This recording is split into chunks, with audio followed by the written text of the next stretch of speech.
Let's take a look at the futures market. Again, you're seeing some pressure across the board, the downward move coming on the heels of the sell-off that we saw yesterday as trade risks continue to rattle investor sentiment. You have stocks selling off in yesterday's session. The Nasdaq actually led yesterday's losses, now down nearly 10% from its December high. You're also looking at further losses here ahead of the open this morning. You're looking at where it closed yesterday with the Nasdaq off just about 2.6%. Among big tech, NVIDIA, the worst performer among the Mag 7 names, that actually fell 8% to its lowest level since September. I believe right now you're looking at the early action here, the before the bell action that we are seeing with NVIDIA. That stock off just about 3% here in pre-market. Joining us now to break it all down, we want to bring in Nancy Tengler, Laffer Tengler Investments CEO and Chief Investment Officer. Nancy, it's great to have you back here on Yahoo Finance. I'm curious what you make of this risk-off sentiment that we're clearly seeing play out in the markets, and then of course what we're seeing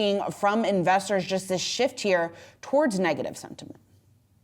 Thanks for having me, Seana. I mean, it's always excruciating when you're in the middle of a correction, and I think that's where we are. We're down about 5% from the highs. I think we could have another 5% to go. But the important thing to stress here is that we get a correction once every 12 months, and it's always spurred by something. And this time, of course, it's spurred by the tariffs. And I think we have to kind of analyze not just what the tariffs will be, but how long we think they're going to last. And I hope we start to get some indication. If they're short-lived, then this is just an opportunity to buy stocks for the long term.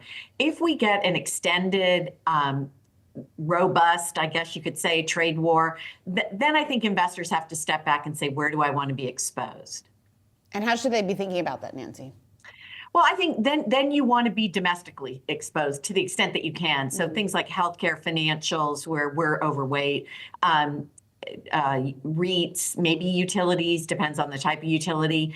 Those would be places to be focused. But I think that defensive trade is just that, a trade. Because if you look at the whole AI revolution, and if you look at, I mean, there's so many cross currents acknowledged, and it's keeping me up at nights, just like the first quarter of Trump 1.0, by the way. It was also equally as exhausting and chaotic. But if you think about, okay, what is the objective of DOGE? It's to improve efficiency and productivity of government.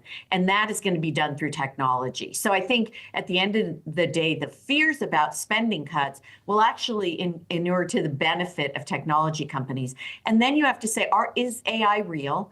And will it have broad-reaching impacts? And we've seen it during the fourth quarter earnings calls that companies are saying that the use cases for AI is exploding. We're starting to see monetization.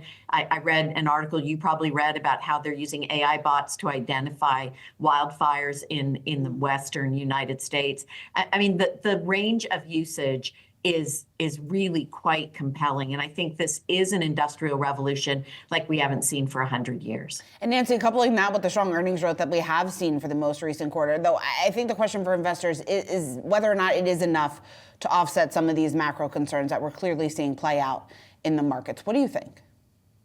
Yeah, so I think, well, first of all, earnings are backward looking. So what we focus on is, of course, did they hit or beat? But what is the guidance? And what we've seen from many of these companies is that guidance for CapEx spending did not decline. In fact, some after DeepSeek, in fact, some of the hyperscalers, Meta and Amazon, actually increased their commitment to CapEx.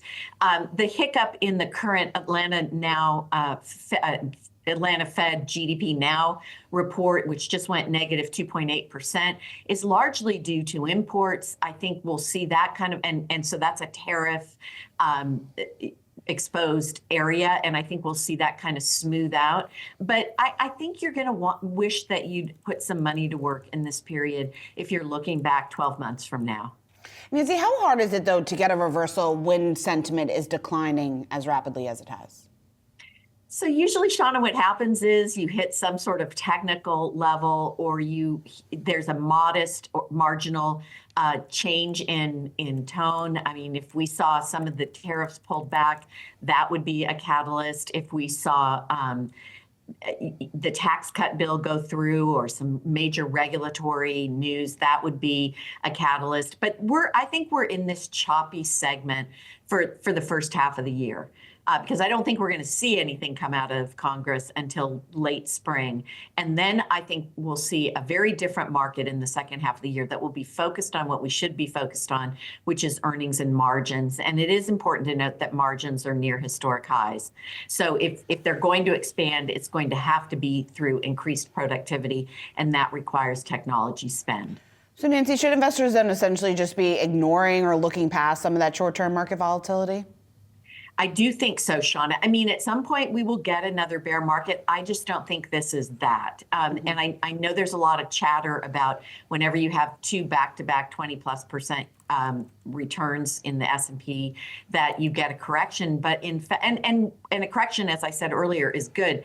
But it doesn't mean you're going to get a bear market. And if you go back to the 90s, which is what we think this is analogous to, and by this I mean the technological innovation, then what you saw were 5 years of above 20% returns, or at or above 20% returns. So let's see what happens. Let's listen to the speech tonight and see if we get any further clarity. And if not, I would be buying the high quality companies. I mean, a stock like NVIDIA, which is driving the AI revolution, certainly there's threats from the sanctions by the government, and the Chinese have been able to get around that. So I hope we get some news on that. But the stock's trading at a price earnings to growth ratio of like 0.5%.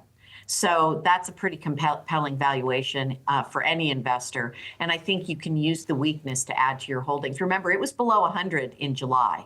So it's a volatile name, but the trend long-term is pretty positive, we think. All right, Nancy, always great to get some insight from you. Thanks so much for taking the time to join us here this morning. Thank you.